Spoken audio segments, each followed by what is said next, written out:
Hello, my friend, and thank you for tuning in to Renegade Files, your underground connection to paranormal tales, unsolved mysteries, and cultural analysis. I'm your host, Lex Gordon, coming to you from the Jungle Villa Outpost deep in the uncharted tropics. This is Renegade Files episode 65, Cattle Mutilations, Aliens, Government Ops, or Satanic Cults. To begin, I'd like to provide a warning about the content of this episode. If you've listened to Renegade Files for a while, then you know I hardly curse and I leave out the drastic sensationalism simply because that's not the format of the reports that I make for you here. But this subject deals with farm animals that have been discovered in various states of injury. As such, some of the descriptions are graphic and may be disturbing for young or sensitive listeners, and out of respect for you, I just wanted to give you that information. As always, I'll try to stick to the facts, but in this case, some of those facts deal with brutality perpetrated on innocent creatures. If that's not for you, then I understand. But if your curiosity on this topic warrants a dive into the subject, then come along with me. Who or what is doing these things to these farm animals is the mystery here. There are many theories, but few absolute answers, so that's where we come in. In broad terms, a livestock mutilation is an incident of physical harm done to a farm animal. As far back as 1545, there was a rash of violence perpetrated against livestock in the United Kingdom, and that resulted in the tongues of horses and cattle being cut out. And there are other stories of farm animals being messed with over the centuries by sick vandals, hungry coyotes or wolves, but usually those kinds of crimes leave telltale clues. Teeth marks, blood, torn flesh, and footprints. But as we moved into the modern era, these farm animal crimes began to take a mysterious turn. The animals targeted became almost exclusively cattle. The body parts became increasingly specific, and the methods grew far beyond the unexplained and into the almost impossible. Then, starting in the 60s, peaking across the 70s, and continuing to the present day, we find reports of unexplained livestock mutilations where the crime scenes defy logic, lack traditional evidence, and seem to feature animal victims with wounds of surgical precision, bizarre missing body parts, and theories that run the conspiracy gamut. This is a big one. It's a deep dive with a lot to explore, and by the end, you may never drive past a cow pasture and look at it quite the same. On this episode, things get weird and we dive into the unexplained phenomenon of cattle mutilations. Aliens, government ops, or satanic cults. Aliens, government ops, or satanic cults. Cattle mutilations, cattle mutilations, cattle mutilations, cattle mutilations. As far back as 1545, farmers in the United Kingdom reported the tongues of their horses and cattle being cut out. Tongues were removed with clean cuts. No signs of struggle or blood or other damage to the animals were found.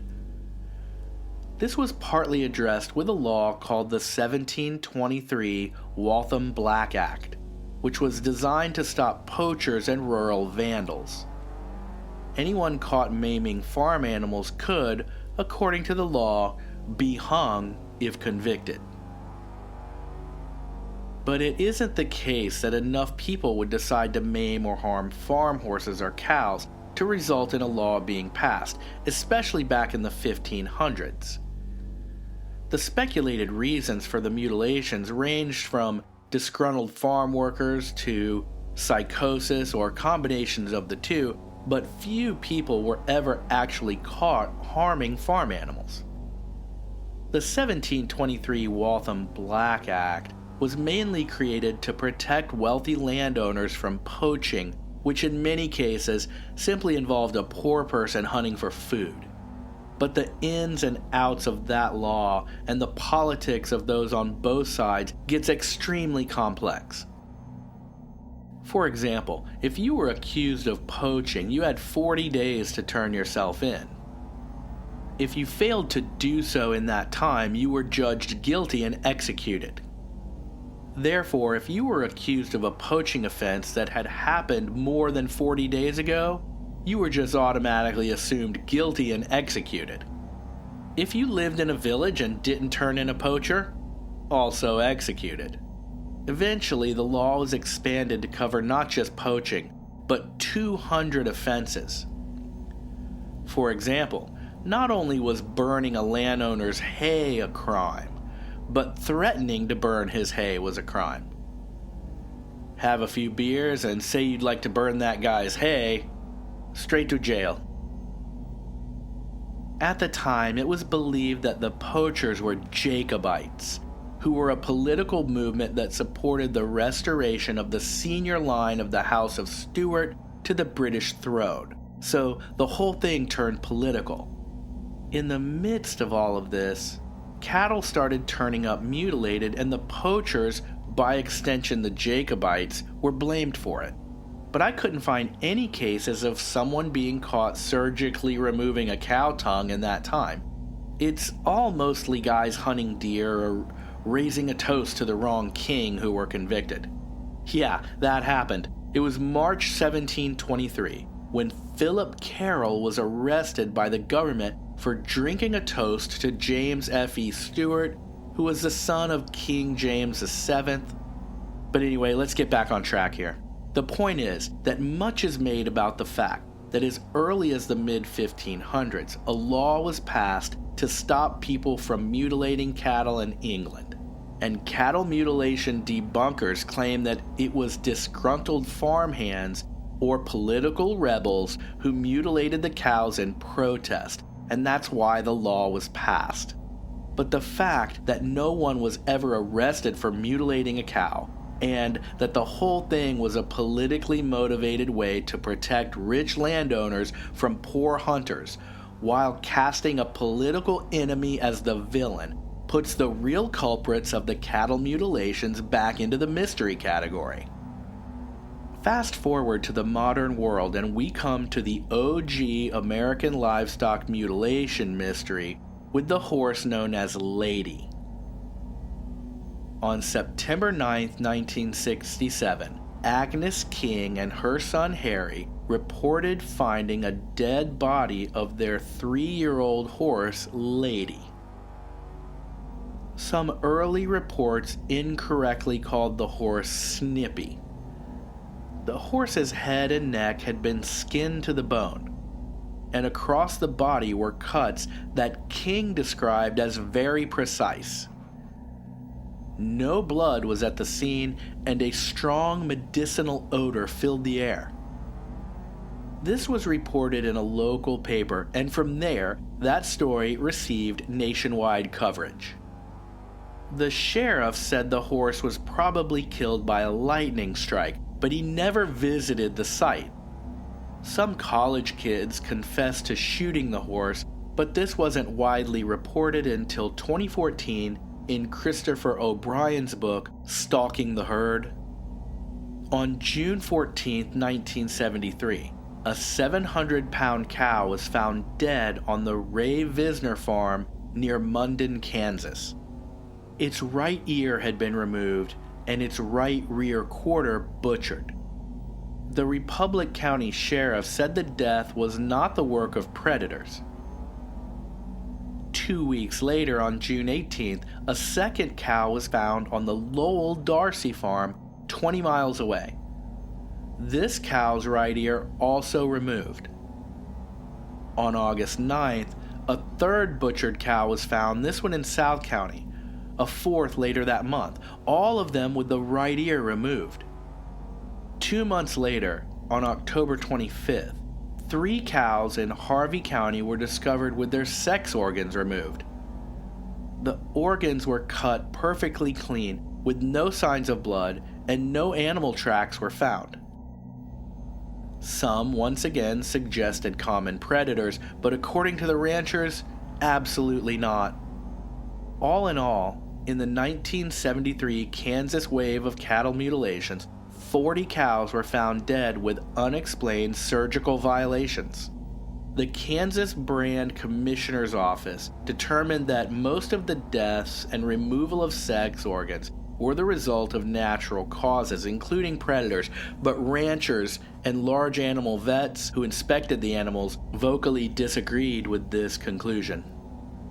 Then, famed Fortean journalist Linda Moulton Howe made a documentary on the rash of mutilations called A Strange Harvest.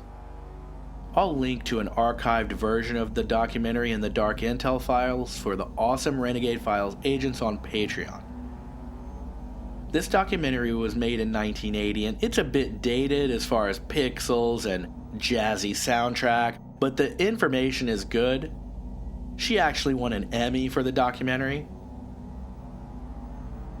In it, we get to see and hear some very compelling first-hand accounts of ranchers in the American West who found mutilated cattle throughout the main waves of cattle mutilations in the 70s. Let's listen to a short clip of Linda in that documentary reading from a report she obtained from the Wyoming State Veterinarian. The Wyoming State Veterinarian said about one of those cows, quote, "It was dead before it was mutilated with a cutting instrument. The mutilation was not done by an animal."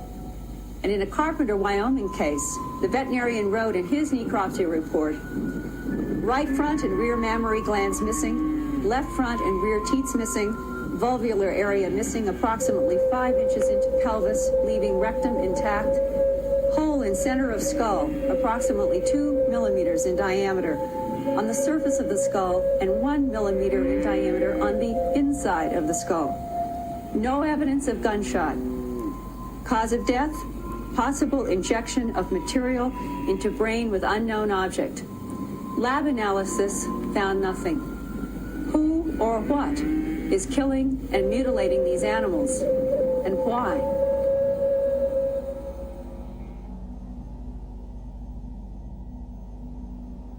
So some very interesting information there from Linda Moulton Howe. She had interviewed the veterinarians and she did some exhaustive research in that documentary. A little kooky with the music, but the information, as I said, still very good. Tex Graves, who was a former sheriff of Logan County, Colorado, investigated 93 mutilated cattle. And according to Linda Moulton Howe, he insists that none of them were from natural causes. So let's take a quick listen to the sheriff. Once again, this clip from Linda Moulton Howe's documentary, A Strange Harvest. The very first one we had was southwest of Sterling. When we first looked at it, it was just unbelievable that you could take an animal and do this too without leaving some kind of track, some kind of evidence behind, such as cigarette butts, matches, handprints, footprints, but there was nothing.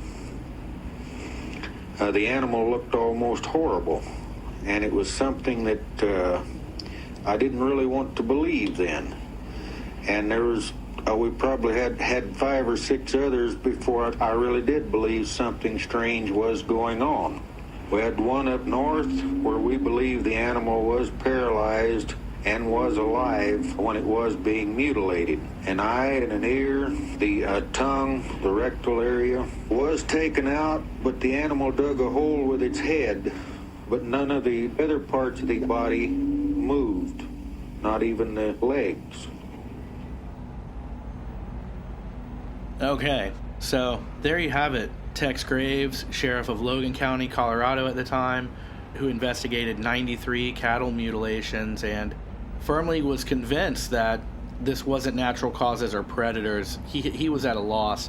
It's kind of creepy, the story he has about the cow being paralyzed, and when he says dug a hole with his head, what he's referring to is the cow was found on his side, and there was a depression where the cow had moved his head back and forth, with his neck, and had dug out a little crescent in the sand, and his legs were sticking straight out, and his legs had not done the same thing. So their hypothesis was that the cow was paralyzed from the neck down while the procedures were being performed on it and moved its head back and forth. Now, Linda Moulton Howe did ask Albert McChesney, who is a pathologist and the coordinator of a diagnostic laboratory at Colorado State University, how an animal could be paralyzed like that.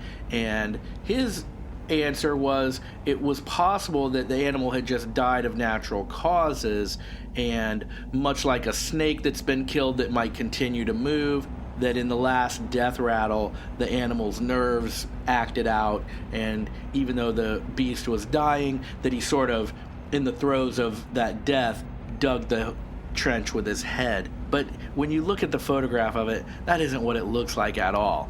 The ground is completely undisturbed. The animal's legs are sticking straight out. He's on his side, and the legs that are on the upper side of his body are sticking straight out in the air. He looks like a stuffed cow doll.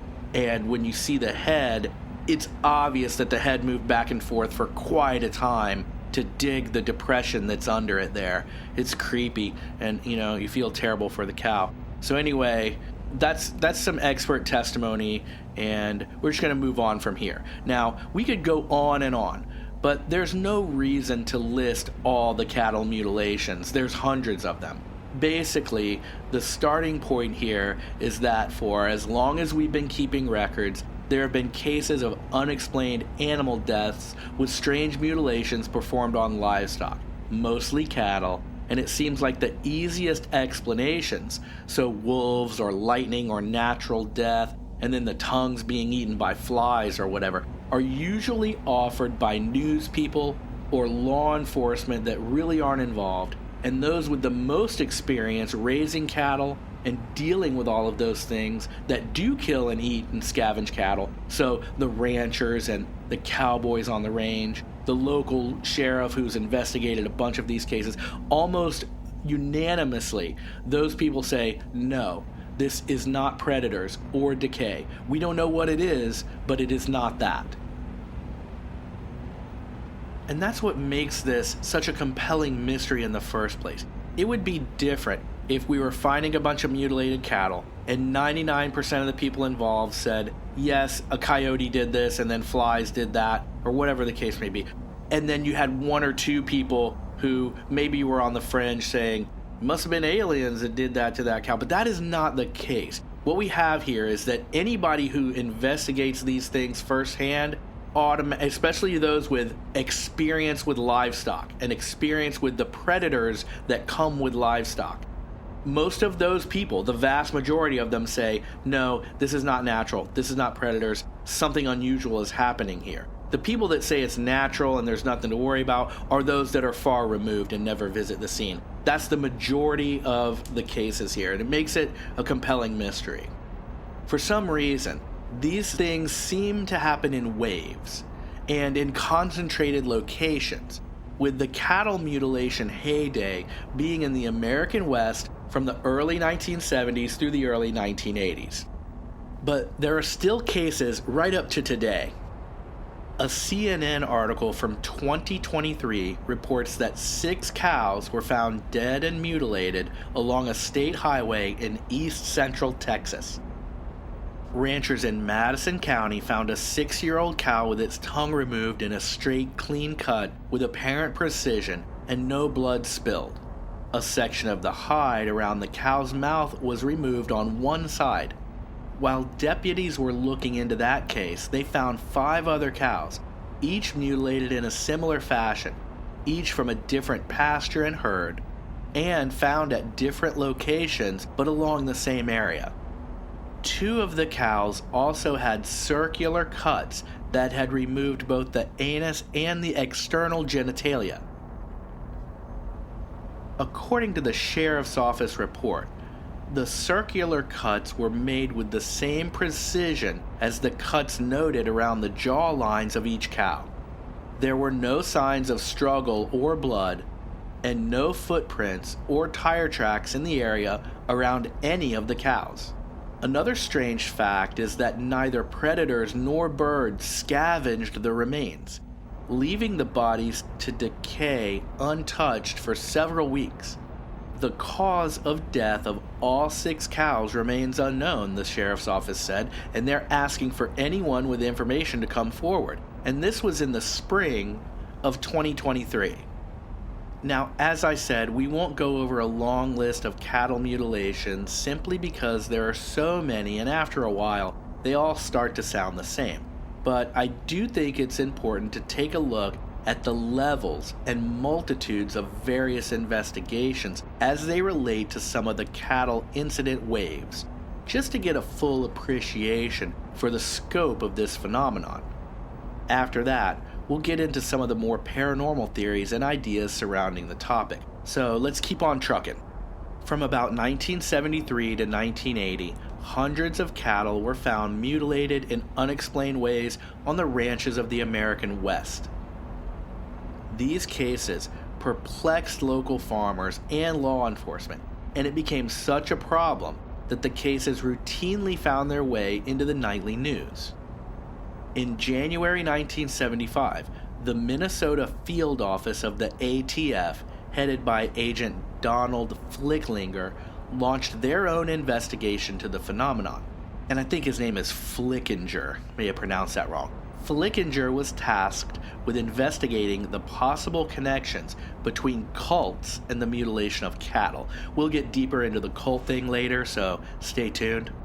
But although Flickinger recorded a number of unusual incidents and circumstantial evidence, he was unable to find sufficient evidence of cult involvement, so the ATF took no further action. I don't know why, and perhaps there's some official reason, but it seems like the ATF always becomes involved in investigating these cults. You'll remember the ATF's involvement in the Waco debacle. That was also in Texas, and that is absolutely another story. In the spring of 1975, the Colorado Bureau of Investigation opened up an investigation, and as part of that effort, they did autopsies on 19 animals at the Colorado State University. But they didn't make any conclusive discoveries. They offered $40,000 in rewards for information on who was messing with the cows, and the U.S. Bureau of Land Management was forced to ground all helicopters in eastern Colorado, partly because they were afraid that ranchers would shoot them down, because ranchers were starting to believe the helicopters had something to do with the cattle mutilations. Once again, we'll get to that later. By winter of that year, the Colorado Bureau had investigated 203 reports of cattle mutilations. In the summer of 1976, the New Mexico State Police began their own investigation, and this was led by Officer Gabe Valdez, with the assistance of Cattle Inspector Jim Dyad and Officer Howard Johnson of the New Mexico Department of Game and Fish. Valdez was considered an expert, and he had worked over 30 cattle mutilations over the years.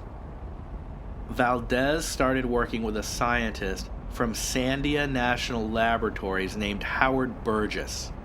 And this is really cool, and something you don't hear much about when reading about this subject, but these two began to suspect that the cattle might be getting marked in some way, and marked in a way that would make them detectable from the air at night.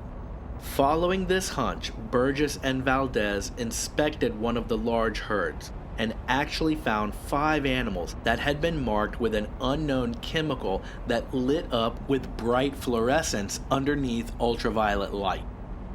Now, right away, my thought is they should then check the mutilated cows to see if they were marked in the same way, or maybe track the marked cows to see if they eventually get mutilated. I couldn't find any documentation of them following up on that in any way.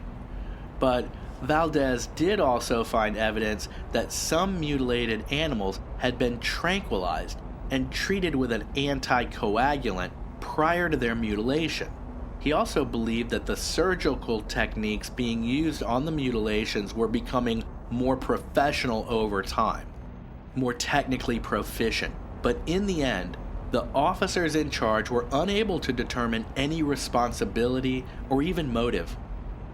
This brings us to April 20th, 1979, when U.S. Attorney R.E. Thompson and U.S. Senator from Mexico Harrison Schmitt, who had also been an astronaut, held a public meeting about the cattle mutilations.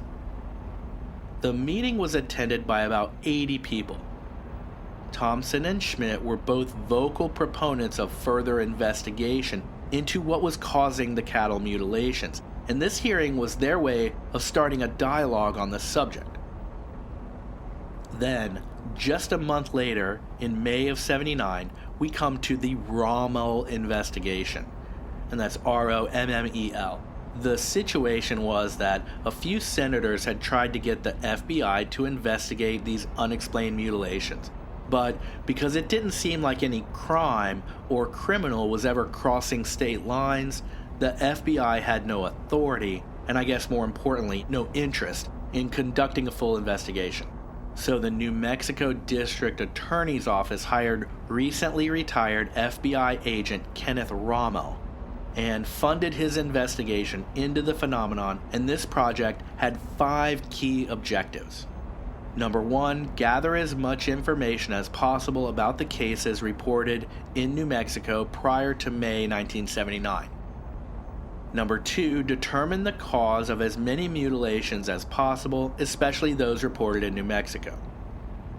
Number 3, determine if livestock mutilations as described constitute a major law enforcement problem.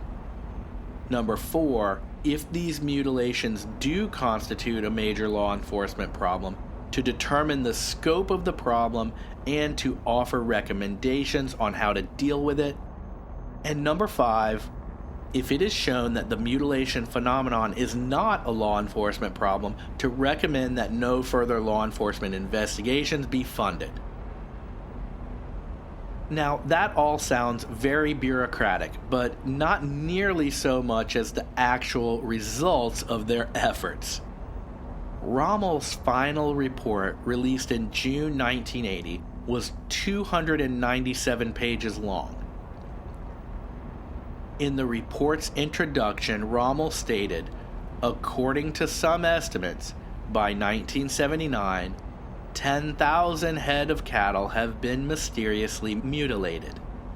However, the report concluded that the mutilations were predominantly the result of natural predators, but that some cases contained anomalies that could not be accounted for by conventional wisdom.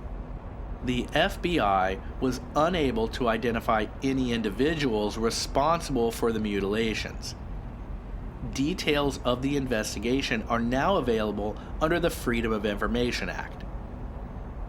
The released material includes correspondence from Rommel where he states that, quote, most credible sources have attributed this damage to normal predator and scavenger activity. New Mexico State Patrolman Gabe Valdez, we talked about him just moments ago, who by this time of the Rommel report was an expert of many mutilation cases, told investigator Christopher O'Brien that during the 6 to 8 months when Rommel was actively investigating the mutilations in New Mexico, the state became suddenly quiet, and very few, if any, true mutilations were being reported to officials in that time. Valdez was convinced that Rommel never was able to investigate a single genuine cattle mutilation because whoever the mutilators were moved their operations to other parts of the West and even into Canada. Rommel, a former FBI bank robbery expert, was disgusted by dead necrotic cows and chose to let others do the actual investigations while he waited upwind in the car. And it wasn't just Valdez who was critical of Rommel in his report. It seems that while Rommel was looking around in New Mexico, that Western Canada during this period was especially hard hit with a series of cattle mutilations. During the 6 to 8 months of Rommel's investigation, Canadian investigator Corporal Lynn Lauber of the Calgary Detachment, who was in charge of the Canadian Mutilation Probe, investigated numerous cattle mutilation cases. When Rommel released his report, Lauber said, quote, "I find it difficult to understand how Rommel could make a statement such as this without ever having personally witnessed a real cattle mutilation firsthand. I would like to see Rommel write off our confirmed cases as being due to predators." End quote. Good stuff. So that ends our dive into the major official investigations, and I feel like that was totally worth it. I mean, it's amazing how many people, just in general, have never even heard of cattle mutilations. And yet, we have multiple agencies doing multiple large-scale investigations. We have the Senate, the FBI, we have governments and ranchers, and just a long list of programs and investigations trying to figure out what happened there. This is over the course of over 10 years, and the man on the street, for the most part, has never even heard of this. I mean, the UFO guys have, and maybe some people that are interested in weird stuff. But anyway, just interesting, and I think important to go over that timeline. Now we get into some of the stranger ideas and weird circumstances that come along with this subject. Part 2. A Black Silent Twist. So it was sometime in April of 1974 that a cow was discovered mutilated and drained of blood in Nebraska. That same month, the North American Newspaper Alliance put out a report on some previous mutilations that were accompanied by sightings of unidentified helicopters in the areas just prior to the mutilations. Witnesses said the helicopters were black and silent. Now, there are some helicopters that are designed to be quieter than others, but none of them are silent that we know of, or that I know of. Over the remainder of 1974, multiple ranchers and cowboys reported not just more mutilated cattle, but an increasing number of these silent black helicopter sightings. Now, this is one of those stories that's really made up of many different stories over the years, and the helicopter facet has its own variations. Not all of the helicopters seen were silent because, according to some witnesses, they sounded like normal helicopters. But in all of the reports I read, people said the helicopters were black. Some people saw helicopters shining lights down onto the pastures, so I guess that would be at night or dusk, maybe early dawn, dark enough that they could see a spotlight beaming down from a helicopter. Then the next day or two, they'd find a mutilated cow in the area where the chopper was shining the light. So you can see that isn't exactly conclusive. Another person saw, over a cattle ranch, a helicopter with a net suspended on cables or ropes below it. But in the research I did, whether the helicopters were silent or loud, shining spotlights or not, or flying with or without suspended nets, I never found a case where anyone saw a helicopter carrying or dropping a cow. People just saw these various helicopters before or after they found a mutilated cow in the same location. Ranchers and reporters checked with local airports, nearby military bases, the FAA, and the National Guard, but none of them had any records of helicopters operating in the areas where the cows had been found prior to or after helicopter sightings. So even though I couldn't find a first-hand account of someone seeing a black helicopter with a cow, the sudden inclusion of the often silent and always black helicopters into the picture caused many to think that perhaps the mutilations were part of some secretive government experiment. No one would put it past them, but it doesn't really make sense if you think about it. If an agency of the state or federal government or some intelligence agency like the CIA or some other letter agency wanted to conduct cattle mutilations as part of some experiment, they have the resources to raise their own cattle and conduct such experiments in a controlled environment. The federal government wouldn't have to steal cattle from ranchers to experiment on. They could just set up their own ranch somewhere. So the government conducting the cattle mutilations as part of some secret program or experiment, it seems unnecessary and unlikely. I also saw an interview with a helicopter pilot who said that no cow would sit still for a helicopter to hover over it, or even land anywhere nearby. That noise and wind and dust would frighten away most livestock in almost every case. That does make sense. So if it isn't the government, then who or what's doing this? One theory that makes the rounds is that the cattle are victims of satanic cult rituals. This would be the sensationalism growing from an already graphic and violent mystery. As far as satanic cults mutilating fully grown cows and bulls in farmers' fields, that's an extremely rare event if it ever has happened at all.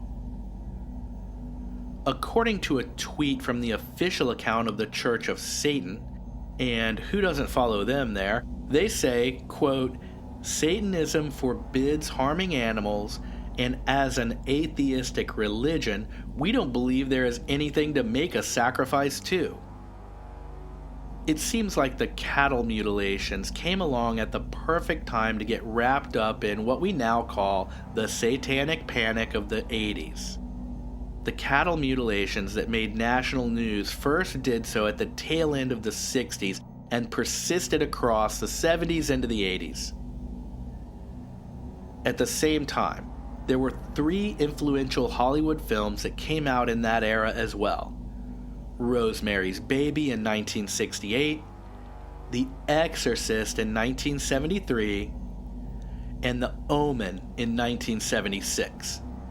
All of those movies featured Satanism or Satan himself as the villain, and they made lasting impressions on the population. Those films are blamed for instigating the aforementioned Satanic Panic, whereby, according to a 1994 article in the New York Times, more than 12,000 documented accusations of satanic abuse were filed nationwide, but the investigating police were not able to substantiate any allegations of organized cult abuse, end quote, and that's from the New York Times. But before all of that panic and rampant accusations of daycares and teachers and many others shook out, we had the heyday of the American cattle mutilations right in the middle of it. So we can see how the two could get conflated. Then in 1975, right in the middle of all this, a reporter named Dane Edwards published a cattle mutilation story in the Brush Banner, which is a small Western newspaper, and in it, he put forth the idea that the mutilations were the work of a satanic cult. This notion came from a source of his who was a federal inmate who had confessed to ritually abusing cattle as part of a satanic cult he had been a part of before getting arrested for some other crime. No cult members were ever identified, and the idea was then dismissed by the ranchers and police working the cattle cases, but the story became a part of the cattle mystery legend nonetheless. Things like that happen a lot. That's about all we're going to go into as far as the satanic cult angle on this. One thing I will mention is that this specific aspect of all of this, the idea that a satanic cult might be behind these unexplained cattle mutilations, does illustrate something I've talked about before, and that is the increasing difficulty of doing first source research on the good old internet. Because the big data companies are so deeply ingrained in the business of both selling us things and steering our opinions through emotions on essentially every subject across the board, when you try to find out if there was ever a case where people who were actually part of a verified satanic cult ever got caught messing about with a cow somewhere, all you find are the debunking articles that are designed to exonerate the owners of whatever daycare that was back in the day that became the focus for the allegations of a bunch of kids who had undergone hypnosis or psychotherapy regression sessions. So what big data search does is distill the search terms into the media reports that appear most often on the subject. AI chat questions do a pretty good job of drilling down to actually answer questions, but ultimately, those tools are reading the same articles anyway. So what happens is that if there is a resource of the information you're looking for, let's say one article about a satanic cult that got busted hijacking a cow with a helicopter in Reno back in the 70s, but no big news aggregator ever picked up that story. For all practical purposes, in today's world, it might as well not exist. It's as if it never happened. You can't find it. We always hear that the internet gives us access to all of the information in the world, but the reality is far from that. And more, what it gives us is not information, but consensus. Okay, enough of my rants. So, moving out of the satanic panic connection, let's just dive headfirst into the next possibility. In other words, I'm not saying it was aliens, but it was aliens. On October 18th, 1979, our old friend Linda Moulton Howe interviewed Lee Gerardo, chief investigator for the district attorney in Trinidad, Colorado. Her interview focused on the series of cattle mutilations in the area. Lou Gerardo was one of the first to describe the silent black helicopters to a wide audience, that being the viewers of Mrs. Howe's documentary that we listened to a bit of before. What's interesting is the fact that in at least the cases investigated by Lou Gerardo, the helicopters made no sound. Now, we've already looked into that, and as far as we know, there's no such thing as a fully silent helicopter. The military might have secret aircraft, but we don't know what we don't know, and it's a safe bet that if the military did have a fully silent helicopter, and it was part of some top secret defense or weapons program, the last thing they would do with them is fly around in broad daylight and use them to mess with cows. Right? But I personally think there's another possibility here. And this is just my own theory, but as long as we're getting weird, I say let's go for it, right? So, is it possible that extraterrestrials are, for whatever reason, conducting research by extracting certain body parts from livestock? And it seems to be limited to several recurring body parts, right? Ears, tongues, sex organs.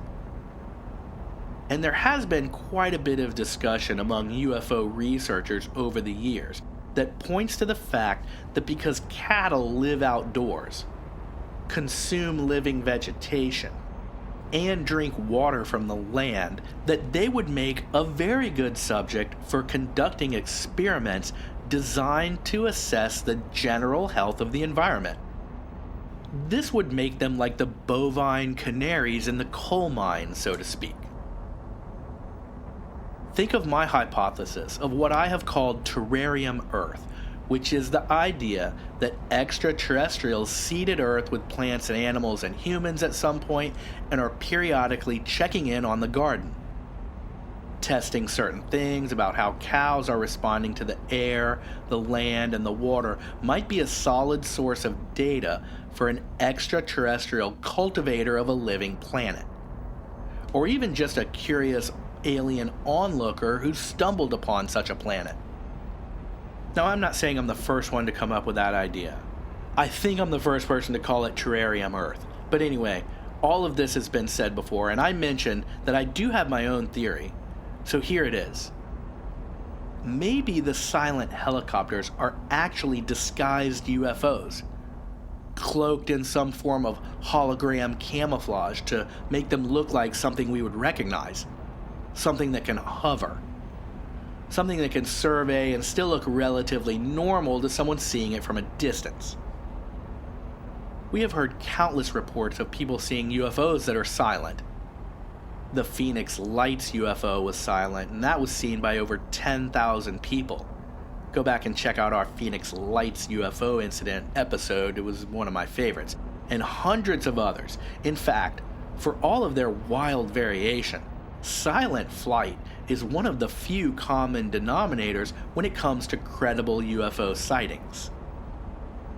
And it makes sense that an extraterrestrial might be able to visually disguise a UFO as a helicopter, but forego the addition of sound to sell the effect. I mean, that would take some kind of speaker and, I guess, an audio recording, and really, isn't seeing a helicopter enough? I don't know. I'm not saying I'm certain about this. If they could make it look like a helicopter, why not just make it look like the sky or a cloud, and then it's invisible? Who knows? But I do think there's something going on with the helicopters at the scenes of so many cattle mutilations. And the fact that so many seem to be silent, it's a mystery. It's weird.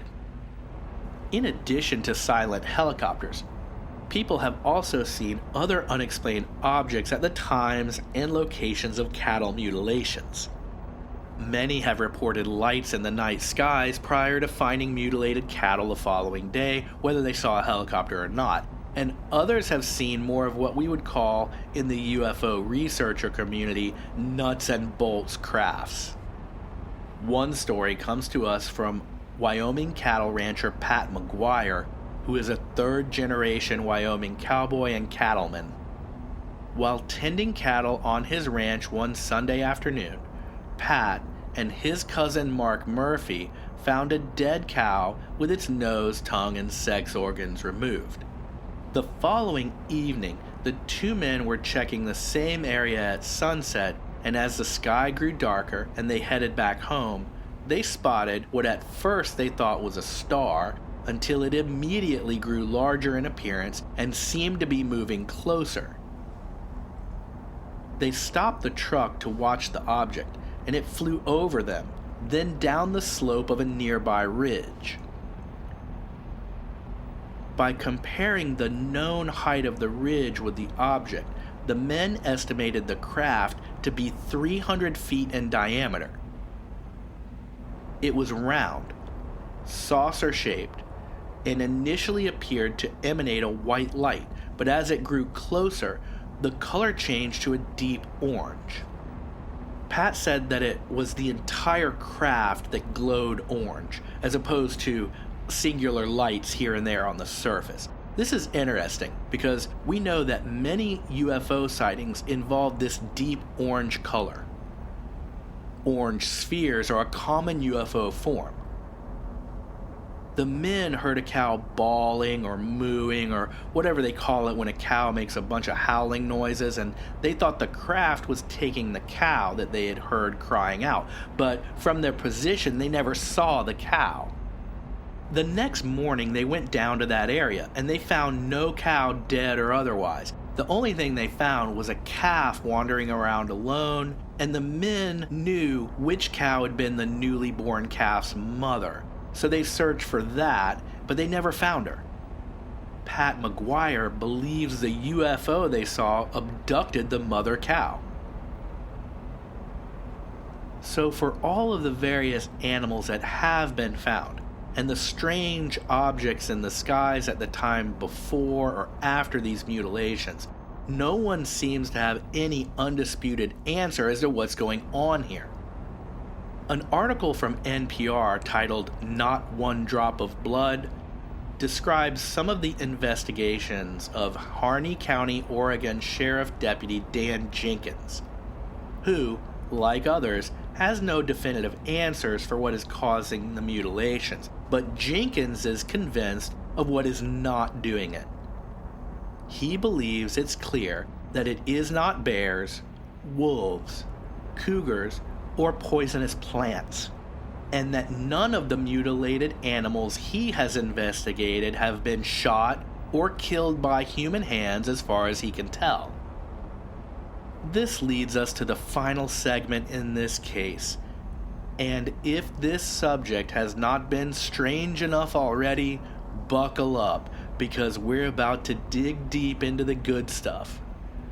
Missing government reports, insider glimpses of classified UFO documents, and the tale of an Air Force sergeant who may, unfortunately, have a good idea of what happens to all of those poor cattle.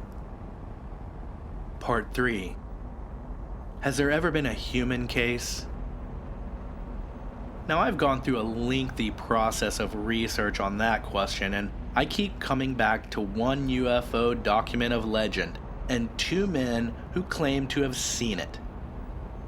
One of them is an intelligence analyst for the U.S. Army, William English, and the other is an OG conspiracy theorist of the highest order turned tragic figure, Bill Cooper. Picture this. I'm several hours deep into some obscure UFO documents at 3 a.m. 5 IPA sticker cans in the recycle box. The Jungle Villa Outpost studio lit only by the glowing MacBook screen as I write about cattle mutilations, to the barely audible voice of dark journalist Daniel Lists talking through the speaker in the other room about the connections between Ghislaine Maxwell and the lost civilization of Atlantis for 6 hours. Then I come across Bill Cooper's name, and I find out that he has seen this same missing Project Grudge report that William English claims to have seen, and when I compare Cooper's description of the supposed report to English's, I realize that it is possible that they're the same report. And all of a sudden, this crazy conspiracy land legend of the missing report starts to take on a new level of possibility. So, what's this mythical report all about? The background is that Project Grudge was, according to the Air Force's own website, quote, part of the Air Force effort to investigate unidentified flying object reports starting in 1949. Now, this is something that UFO researchers always point out, not this specific phrase, but just the idea in general. If there's no such thing as an unidentified flying object, then why would the Air Force investigate it with multiple programs? Project Grudge evolved into the more well-known Project Blue Book, but most of what Grudge did remained classified until 2011, when the Air Force declassified and released the reports created by Project Grudge. Initially, Project Grudge was tasked with creating one report every month, but the vast numbers of UFO sightings overwhelmed the operation, and they were forced to release a series of reports less periodically, and in the end, the Air Force declassified the Project Grudge special reports number 1 through 14. However, Project Report 13 was conspicuously absent, and the Air Force made no mention of why, and nothing official even exists about whether or not there ever was a Project Grudge Report number 13. Independent researchers were quick to start digging, and no one believed that the Air Force would just skip Report 13 for no reason, or for superstitious reasons like has been suggested, and that if there were Project Grudge Special Reports 1 through 14, there must be a Report 13 somewhere. Particularly since its absence isn't acknowledged at all by the Air Force, at least that I could find.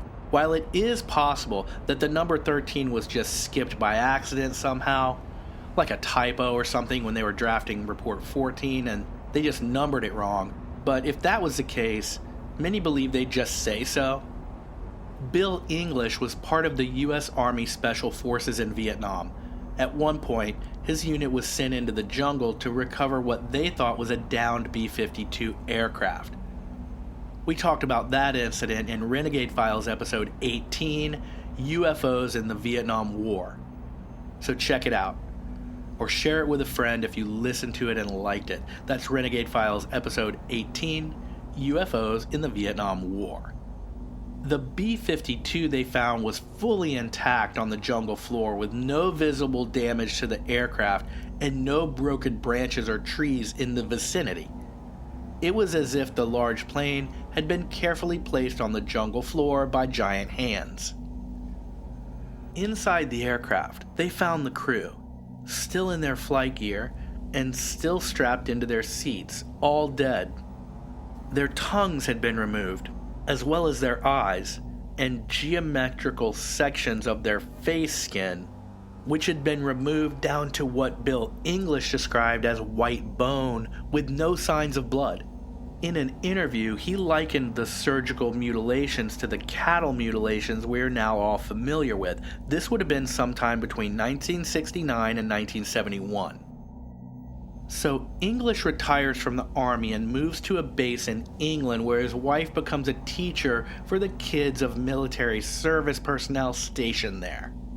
While he's there, he runs into an old army buddy. This contact mentions that he knows of a position the Air Force is looking to fill, and so he ultimately helps Bill English get a job with the Air Force Security Command as a data analyst.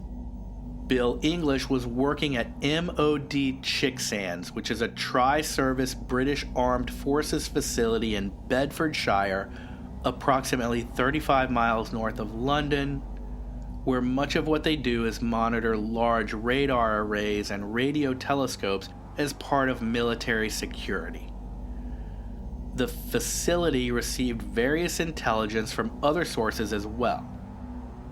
Now, this is in an area that has been the scene for other UFO reports that we've covered before.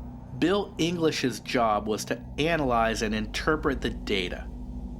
3 years into this job, on July 27, 1977, he came into his office to find a document submitted to him for analysis, which he says was Project Grudge Special Report 13. There's some debate about the title also containing the Blue Book label, but English believes it was Grudge material that was reported after the name Blue Book was implemented, and that's why the report had both names on it. More important than the title, however, is the contents of the report. In it, according to English, were several dozen photographs, including photos of alien bodies, alien autopsies, recovered alien crafts, and photos of technical diagrams. English also says that Project Grudge Special Report 13 contained a section written by our old friend J. Allen Hynek, in which Hynek said that although he had not seen the physical evidence himself, that he believed it to be authentic based on what he had read and otherwise knew. Hynek would later deny having any knowledge of Report 13. While going through the lengthy report, English was shocked to see, included within, were photographs of the mutilated airmen from the B-52 he and his Special Forces team had recovered in Vietnam. Photographs of the men that English himself had taken those many years ago. Now, this is just speculation on my part, but doesn't that sound a lot like some mental intelligence agency mind games right there, you know? You give this guy a job as a data analyst, and years and years after he took some photographs, you put those photographs in some secret thing. I don't know. That just seems like military intelligence mind game fishiness to me. Anyway, Report 13 said, according to English, that the B-52's last transmission, and that's the plane, not the band, was the pilot saying that their aircraft was under attack from a bright light that they could not outmaneuver, and that this happened a few times until their last transmission was cut off and the plane went down in the spot that the Special Forces team would have to hike for multiple days to reach. Now, English tells us the Report 13 was over 600 pages long. This is in drastic contrast to the other Grudge reports that are all about 20 or so pages. One event recorded in the report has come to be known as the Lovett Cunningham Incident. I have Bill English's official report that details this incident from Grudge 13 here, so I'm going to go over that for you now. So from English's report, quote, "The report gave a clear indication of reports of human mutilations. Most notably was a case witnessed by Air Force personnel in which an Air Force Sergeant E6 by the name of Jonathan P. Lovett was observed being taken captive aboard what appeared to be a UFO at the White Sands Missile Test Range in New Mexico. This abduction took place in March of 1956 at about 0300 local and was witnessed by Major William Cunningham of the United States Air Force Missile Test Command near Holloman Air Force Base. Major Cunningham and Sergeant Lovett were out in a field downrange from the launch sites looking for debris from a missile test when Sergeant Lovett went over the ridge of a small sand dune and was out of sight for a time. Major Cunningham heard Sergeant Lovett scream in what was described as terror or agony.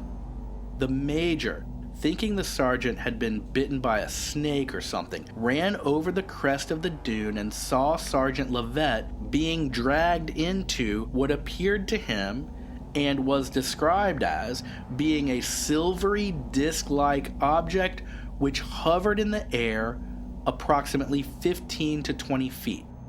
Major Cunningham described what appeared to be a long, snake-like object which was wrapped around the sergeant's legs and was dragging him into the craft.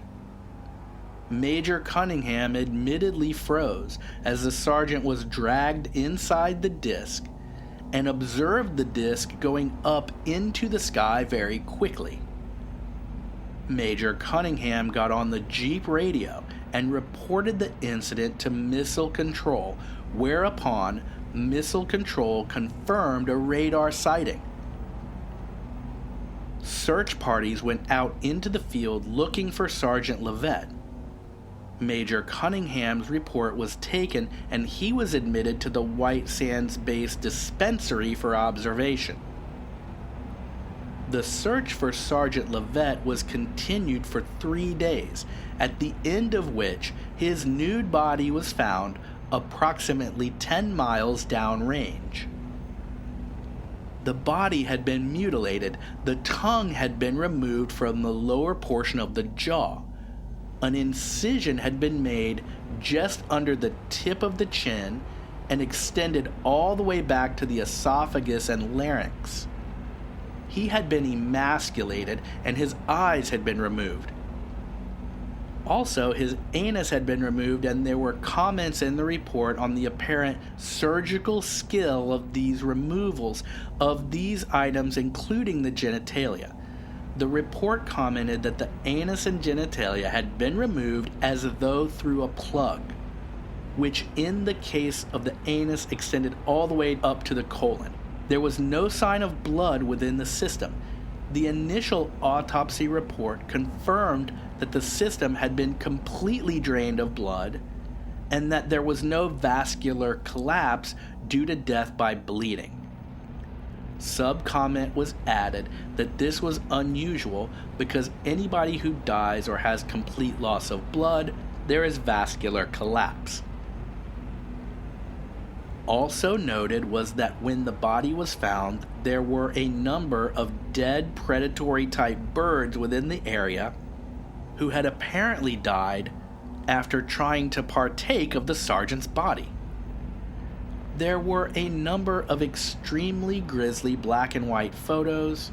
From all indications, the body had been exposed to the elements for at least a day or two. The New Mexico sun in the desert is extremely hot and debilitating under normal circumstances. Okay, so that's the end of Bill English's report. We also have the previously mentioned Bill Cooper, who worked with the United States Naval Intelligence, claiming that he saw a classified Project Grudge document. He wrote a report detailing its contents, and here is some of that report. Quote, I found myself in possession holding 2 documents, one called Project Grudge and another one called Operation Majority.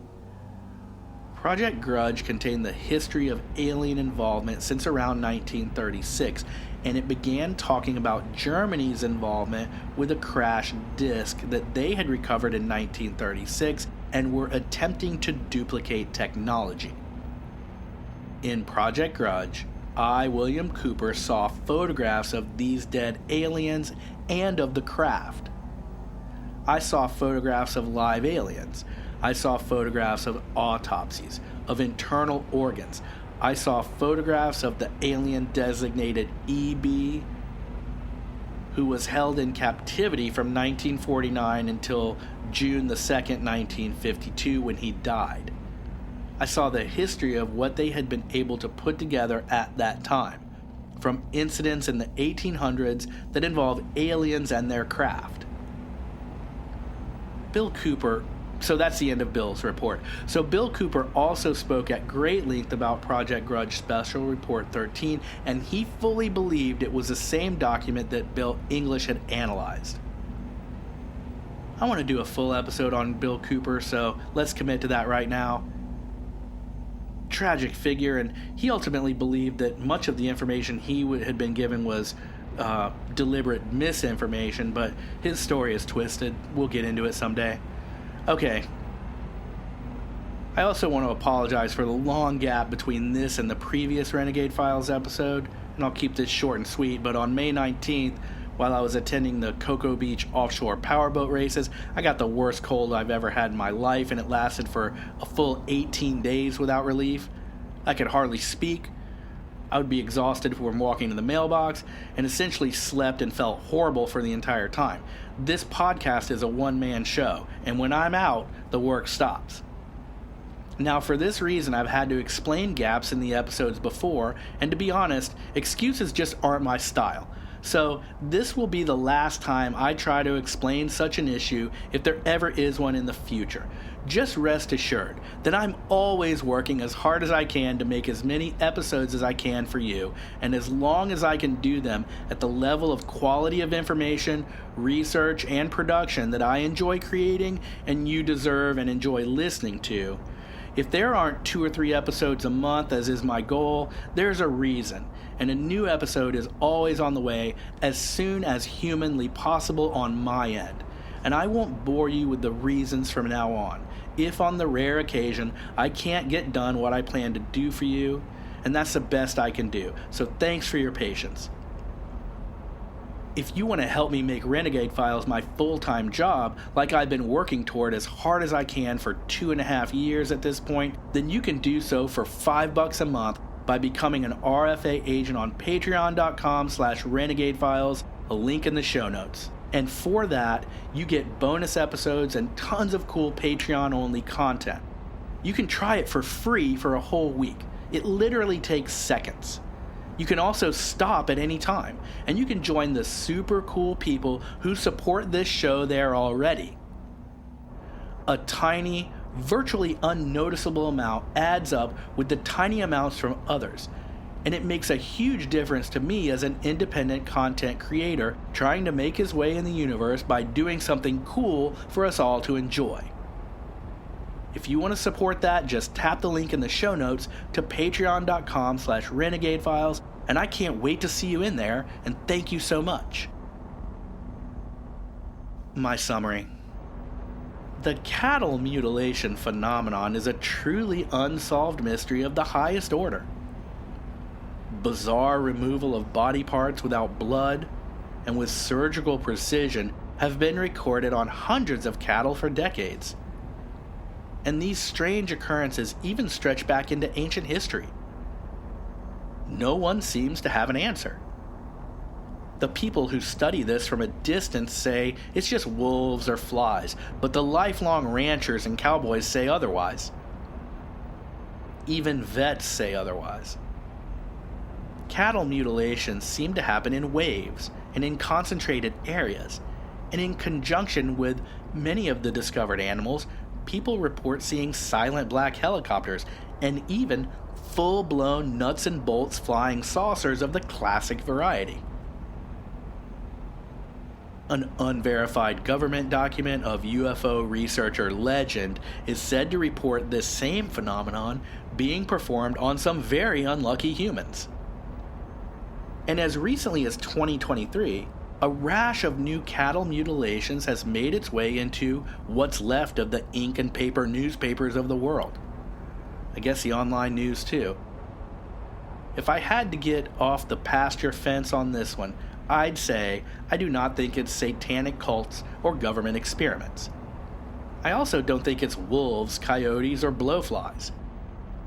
This is one of those infuriating topics that I can only conclude what I think is not doing this. I can't say that it's aliens because as far as I know, no one has ever actually witnessed a UFO take up or land next to a cow that was mutilated. One rancher said he heard a cow mooing while watching a UFO over a field where he found not a mutilated cow, but a missing cow the next day. Come on, man, drive over there and get a pic of the cow rising up in the UFO beam. That's what we all want. In the absence of that, I guess we're stuck in unsolved mystery territory. It does seem that a lot of the testimonies point toward alien data gathering, and I do have my whole terrarium Earth hypothesis where aliens are checking on the health of the environment by extracting tissue from cows that eat the grass, breathe the air, and drink the water. That's just my personal theory, but it's as good as any. For now, keep your eyes on the skies, and thank you sincerely for diving so deep into the bizarre world of cattle mutilations with me.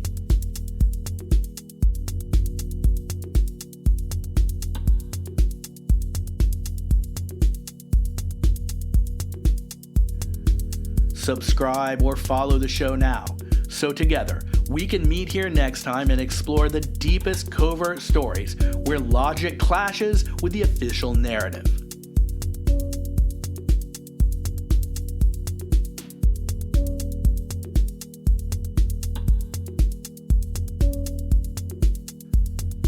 I am so glad to have you in the Renegade Files crew.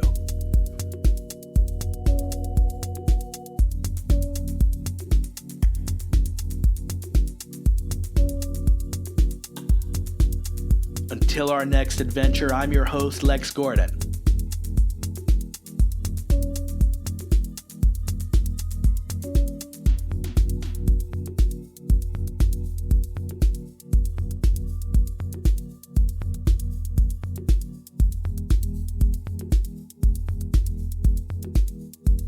Stay wild, conspiracy child.